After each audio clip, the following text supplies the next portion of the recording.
No han aumentado ni las hospitalizaciones, ni los ingresos a unidad de cuidados intensivos, ni los fallecimientos. Centro para el Control y Prevención de Enfermedades del MINSA, el CDC, que ha emitido una alerta epidemiológica por el incremento de casos de COVID-19 a nivel nacional. Doctor Ortega, muy buenos días. Buenos días, Nicolás. Muchas gracias por la oportunidad. ¿Por qué no nos explica, doctor, exactamente en qué situación nos encontramos con respecto a la epidemia del COVID? ¿Esto es una quinta ola? ¿Qué es lo que estamos viviendo? Lo que tenemos es un incremento de casos en 6 regiones, lo que llamamos varios brotes regionales. Lo que estamos viendo es que efectivamente comenzó la región de Loreto, hubo un incremento leve de hospitalizados en Ancash y Moquegua, pero que se incrementaron los casos sin aumentar las hospitalizaciones ni las defunciones en otras regiones, que son Arequipa, Cusco, misma Ica y obviamente Lima Metropolitana, que por tener mayor población impulsa el incremento global de casos a nivel nacional. Ahora, ¿cuáles son las características? Usted dice, ha aumentado el número de casos, pero esto no ha ido de la mano con un aumento de las hospitalizaciones ni de los fallecimientos o de las personas ingresadas a unidades de cuidados intensivos. Así es, correcto. No han aumentado ni las hospitalizaciones, ni los ingresos a unidad de cuidados intensivos, ni los fallecimientos. Ahora, esto puede ser, es decir, ¿qué pasa si esta ola no se contiene? Es decir, si esto que empezó, porque hace un par de semanas hablábamos de casos, por ejemplo, en Iquitos, ¿no? Y ahora estamos hablando ya de 6 regiones. ¿Qué pasa si esto se extiende aún más? Me imagino que el riesgo de que empiecen a producirse hospitalizaciones e incluso fallecimientos aumenta, sobre todo si empieza a afectar a personas que no tienen el esquema de vacunación completo. De hecho, nosotros en una proyección de escenarios de quinta ola ya teníamos previsto ese escenario, un escenario moderado y severo, que hubiera una quinta ola en diciembre del 2022. De hecho, estos brotes regionales son impulsados por descendientes del linaje BA5 de la variante Omicron. O sea, sigue siendo la misma variante Omicron que está causando nuevos brotes regionales. Incluso a nivel de Iquitos podemos decir que parece que está deteniéndose esa tendencia creciente gracias a la intervención oportuna de las autoridades y debemos ver las siguientes semanas para ver si solamente se queda ahí el brote. Entonces, la idea de estas alertas epidemiológicas es precisamente prevenir tanto a las oficinas de epidemiología como a los establecimientos de salud y las direcciones de salud para que tomen las medidas de prevención correspondientes.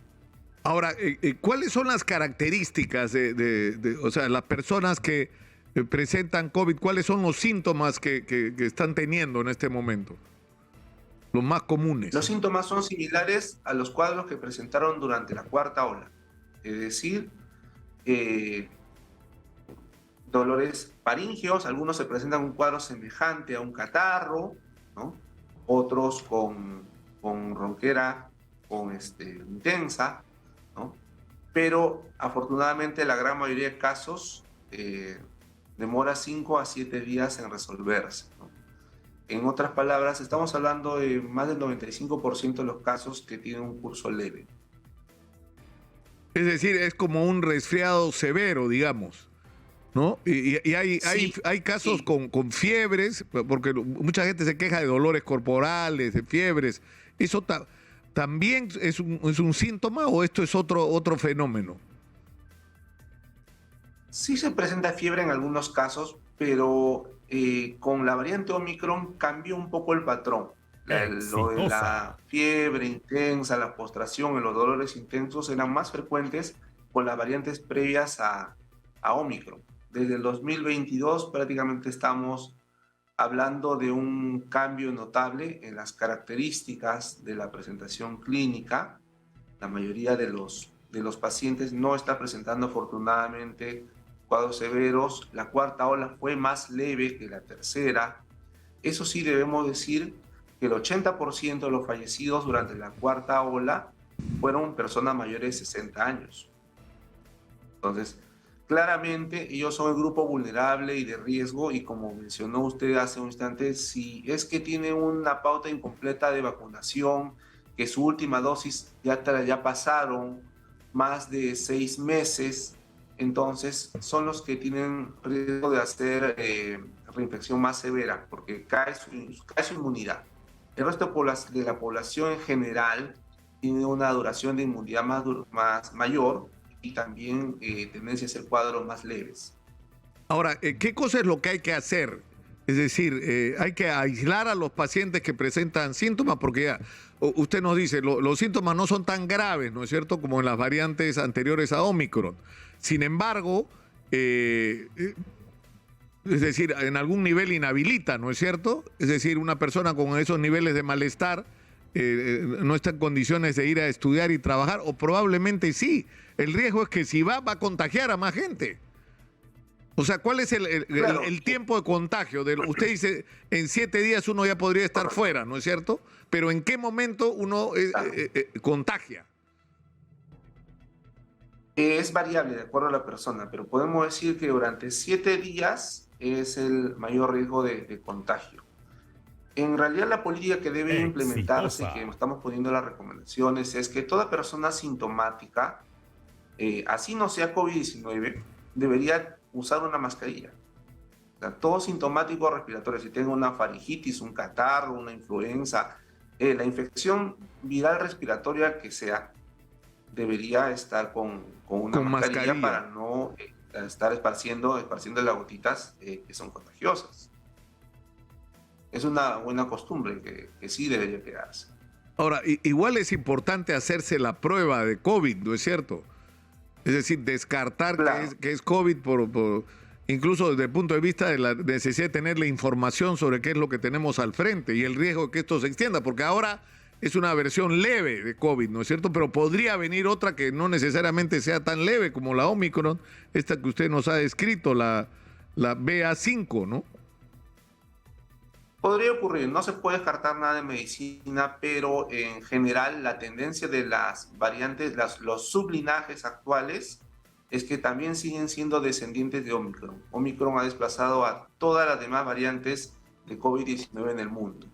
Lo que dice es correcto, efectivamente el Ministerio de Salud va a implementar más puntos COVID y dotarlos de las pruebas diagnósticas, porque una de las deficiencias que a menudo se criticaron en las olas pasadas era la Ahora, falta de vamos a tener, claro, pero doctor Ortega, el problema es que vamos a tener inevitablemente, porque estamos entrando ya a la fase final del año, reuniones en los centros de trabajo, en los colegios, hay mucha actividad social, digamos, y esto va de la mano. Se lo digo porque yo soy víctima de los conciertos, porque vivo cerca del hipódromo, del Jockey, y hay conciertos todos los días, y es impresionante los miles de gente que se está reuniendo en esos conciertos. O sea, estamos expuestos seriamente a contagios. O sea, lo que usted diría que la gente que tenga algún síntoma va a tener que ponerse mascarilla si quiere ir a este tipo de eventos y no contagiar al resto de personas, ¿no? El problema es que las restricciones previas basadas en órdenes, ¿no? En lo que llaman en inglés mandates, en estas órdenes que impedían entrar a las personas, son más difíciles de aplicar en esta oportunidad. Sería ideal que las personas obedecieran por su propia voluntad y conciencia. En este caso, todavía se considera dos situaciones. Una, que los sintomáticos usen mascarilla, y que los vulnerables, es decir, las personas mayores de 60 años, los que los que tienen una comorbilidad, una enfermedad crónica, usen respiradores, es decir, mascarillas que sellen toda la cara, como la KN95, en espacios cerrados, ¿no? Se enfatiza que la prioridad, lo más seguro, es hacer actividades en espacios abiertos. Pero va a ser inevitable que alguien acuda al supermercado o a Claro. algún otro sitio donde tiene que tener un espacio cerrado, o al propio centro laboral. Entonces, cada persona, de acuerdo a su nivel de riesgo, va a juzgar en esa oportunidad si requiere o no requiere un respirador, o sea, un respirador de acuerdo a lo que va viendo. Cuando los casos van de bajada, como ocurrió hasta hace 3 semanas, estaba claro que no había tanta obligación de ponerse mascarillas o respiradores. Ahora que suben, probablemente hay una obligación mayor para las personas vulnerables, y cuando vuelva a bajar, porque va a volver a bajar, también esta se va relajando. Es decir, las restricciones van a tener que implementarse, siempre empezando por las últimas que se dejaron: transporte público, Claro. establecimiento de salud, ¿no? Y probablemente nunca lleguemos al nivel de severidad de restricciones que se llegó en el año 2020. Eso sí, no lo descartamos de plano. De hecho, debo comentarle que en el caso de la quinta ola, nuestra proyección nuestra proyección de escenario moderado era 150.000 casos y 1.091 fallecimientos a nivel nacional, ¿no? Y nuestra proyección de escenario severo era aproximadamente 1.800, ¿sí? 1.800, 1.900 casos, yo le digo ahorita. Sí, 1.738 defunciones y más de 300.000 casos. Ese es nuestro escenario severo. Es el peor escenario de una quinta ola. Termine en 8 semanas. Ahora, para terminar, en resumen, lo que hay que hacer, si una persona tiene síntomas, incluso sin necesidad de hacerse la prueba de COVID, lo que se recomienda es que se ponga mascarilla para que no contagie. Y si una persona en este momento en que se está extendiendo el contagio es una persona mayor de 60 años y que encima no tiene su esquema de vacunación completa, o es una persona con comorbilidades, es decir, con enfermedades respiratorias, con cáncer, con algún tipo, con diabetes severa, se recomienda que estas personas también se pongan mascarilla en los espacios cerrados para evitar la posibilidad de contagiarse, porque de contagiarse sí su vida podría correr riesgo. En resumen, esa es la recomendación del CDC. Correcto. En este momento la prioridad para las personas es vacunarse lo que le falta su pauta y colocarse la mascarilla, pero bien colocadas. En este caso también es importante que la gente se colocaba mascarillas, pero no se las colocaba de manera que sellara bien la cara. A menudo subestimamos este factor. El sellado de la cara es el 50% de valor de la mascarilla. Si la mascarilla no sella la cara, no sirve para nada en realidad, ¿no? O para poco. Así es. Doctor Ortega, le agradezco mucho por esta información. Ha sido usted muy gentil. Muy buenos días.